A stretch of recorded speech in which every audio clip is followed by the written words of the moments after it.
Un bâtiment trône en plein centre-ville, au quartier Aqua. Pourtant, cette même bâtisse a déjà causé la mort de plusieurs personnes une dizaine d'années plus tôt. À cette époque, les autorités de la ville avaient ordonné sa démolition. Sauf que 13 ans plus tard, il est toujours là et continue de menacer la sécurité des riverains. Cet immeuble n'est pas le seul dans ce cas. Au quartier Makepe-Misoke à Douala 5e, une autre habitation présentait elle aussi des signes d'affaiblissement. Ça présentait des signes, vous voyez, des cassures. Des cassures, déjà, lui-même on l'a informé plusieurs fois. Finalement, elle s'est écroulée comme un château de cartes. Des constructions comme celle-là pullulent dans la ville de Douala, plus de 500 selon le maire. Mais pour les repérer, il faut un œil d'expert. Nous avons donc fait appel à l'un d'entre eux, Adriel, expert en génie civil. Il faudra moins d'1 kilomètre parcouru pour tomber sur un autre bâtiment du même genre. Sur son flanc, il présente des fissures béantes. Une partie de l'édifice menaçait même déjà de s'écrouler, d'où la présence de sortes d'attaches. À cette vision, une seule question demeure. Combien de temps tiendra-t-il? Même notre expert évite les pronostics.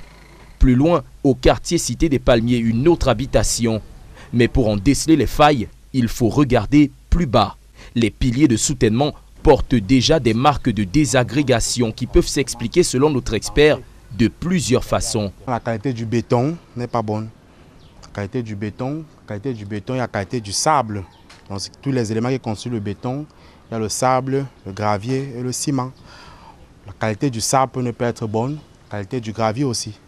Ce qui fait que si un sable contient des sels, c'est ça qui va participer à la corrosion de l'acier, tel qu'on peut remarquer ici. Notre enquête nous mène ensuite au quartier Mbopi, face à un immeuble semblable à une tour de Pise, tellement son degré d'inclinaison inquiète les riverains.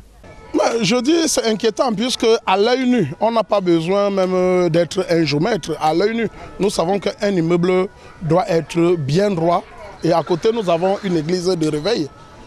Ça veut dire que quoi? Ça veut dire qu'on ne sait pas si ça sera au cours de leur culte que l'immeuble peut s'abattre sur cette église. Initialement de 4 niveaux, il s'est vu retranché de plusieurs étages.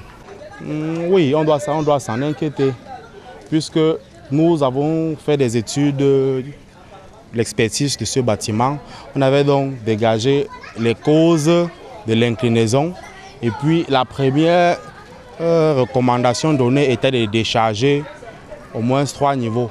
Bon, c'est bien qu'on arrive aujourd'hui, on voit que ça a été fait. Bon, ça a été fait, c'est pas suffisant.